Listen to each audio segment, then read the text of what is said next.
have a sister who's 2 years younger than I am, and as is true, I think, for many of us, the sister who's just behind you is always kind of poking you and tweaking you. And I remember when I was elected the president of Wellesley College, and people were then saying these things, and she was hearing them about, oh, well, Diana was always a leader, and my sister Sally said, you were not always a leader.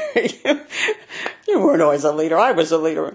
So who knows? That label leader, I think, was first sort of put on me as a kind of expectation in my professional career when I won a fellowship from the Kellogg Foundation. The Kellogg Foundation in Battle Creek, Michigan, the cereal people they have a very big foundation, and with funds that come out of the corporation, and they had one of their signature programs for many years was something called the Kellogg National Fellowship Program, and they'd take 30 people from across the country in mid-career, and they'd invest a lot of money in those people over a 3-year period in this fellowship. And so you'd be in a cohort with these 30 people for 3 years. They'd buy back a quarter of your time from your employer and give it back to you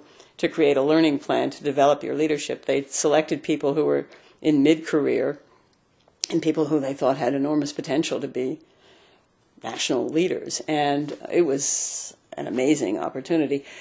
My colleague and supervisor at Boston University saw this announcement come across his desk one day and handed it to me and said, here, this looks like you. Why don't you file an application? And I sort of wrote an application over the weekend. Later discovered that, they had hundreds of applications for these things. And they interviewed everybody. And I went to the interview, and the interview, for some reason, it was just magical. It just worked.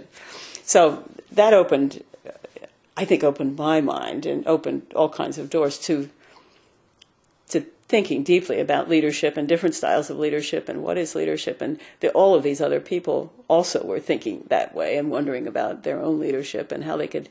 And everybody in that group was interested in some aspect of social change and social improvement. They were in education and health policy and agriculture and the sort of areas in which the Kellogg Foundation had particular interest, but also there were people in the clergy and, very diverse mix of people, all, backgrounds, races, just a wonderfully diverse and rich group of amazing leaders.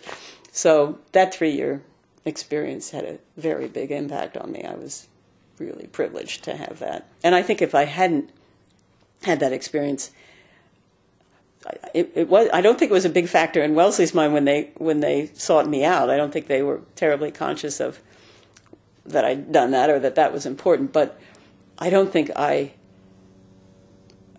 the conversations with them about the kind of leader of Wellesley College I might be, I would have projected the kind of confidence and vision about that I was able to project if I hadn't had this experience with this Kellogg Fellowship.